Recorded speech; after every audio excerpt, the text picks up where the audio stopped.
When I went to WDSU, I knew the item was going to fold, but it was about a year later before it was going to fold. And we got word that the paper was going to fold and going to sell out to the Times-Picayune. And we broke it on our 6 o'clock news. The item didn't know we were going to break it. Their own employees had not been told, and which made the editor, for whom I had previously worked, very angry at me that I hadn't told him we were going to break the story. But when the item folded, we decided that we were going to start our own editorials. And we started putting on 2-minute editorials every weeknight, Monday through Friday, during our 6 o'clock news. And we would repeat them the next morning in some morning news program. And we did that for some years. The most interesting effect had to do with school desegregation. A battle went on between federal Judge Skelly Wright and the legislature over school desegregation. The Judge Wright would order the state to desegregate, and he was aiming at two New Orleans schools in particular. And every time he did that, the legislature would pass a law creating a little different situation. And from their point of view, they nullified Judge Wright's previous order. Now he had to go through the process, which took months, of putting out another order to hit this new situation. And this legal battle went on for 2 years.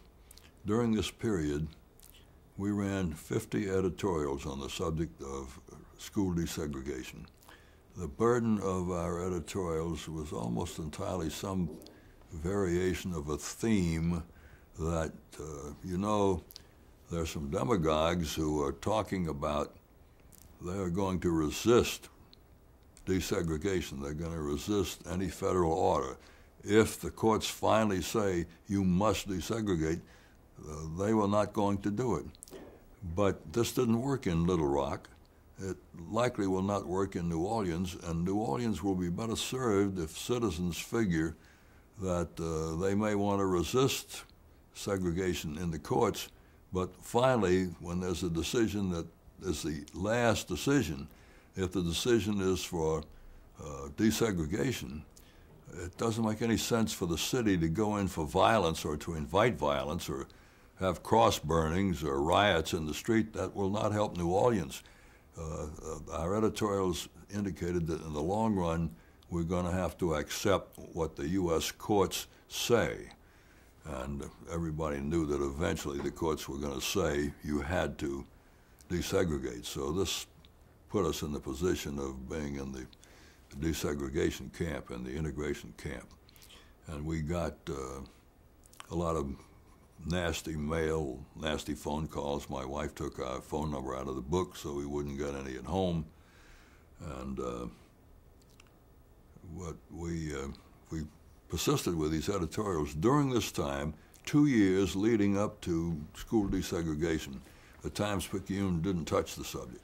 The Times-Picayune editorially, in the news column they had some stuff, and on the editorial page they didn't mention what was going on, indicating the fear and the caution that affected the major newspaper in town on the subject, and indicating it took some nerve for the owner of WDSU to authorize 50 editorials on the subject of segregation. When finally the decision came down that there is going to have to be desegregation on such and such a date, in this school and that school, there were people in the streets. They were angry. They had angry placards, but there was no riot. And it's possible that the editorials we did, which appealed to common sense, they didn't raise any big flags. They weren't passionate, but they said, New Orleans will be better off if we realize that we're going to accept the court decision on this when it comes to either accepting the court decision or going off into chaos. And that was an interesting period, and I think the station had a lot of guts in doing what it did, for which I give credit to Edgar Stern, the owner of the station. and we got enough hate mail and so forth that we realized that something was happening. We were contributing to a tense situation. I had a friend who was also known as Bill Monroe. I went to high school with him. We were in the same homeroom having the same last name. And he used to get a lot of my hate phone calls because people didn't realize that this was the wrong Bill Monroe. So I would see him sometimes, and he said, "You got 3 of the nastiest phone calls last night." So I told him, "Thanks for telling me." I'd keep up with my phone calls partly through reports from him, and I didn't have to bother with the phone calls. It was a very nice system. Did you ever feel physically threatened? My wife, I think, felt threatened. I didn't feel that these people were going to actually come in and throw something through the window. For one thing, the station was very fair. When we did a editorial that would put us in the position of accepting desegregation, we went to the chief the chief segregationist in town, usually Judge Leander Perez, and offered him the same editorial space the next day. And he would come in and answer. So they had a feeling that we were being fair about this and we weren't using our airtime to impose some viewpoint that wasn't counterbalanced by what the segregationists had to say. I remember one time Judge Perez taped or filmed an answer to our editorial, and he was nervous. He wasn't used to appearing on television, even taping, even filming. And I told him, "Judge, I think you could probably be more effective than that. Why don't you try a second take and see if you don't like it better?" And he did.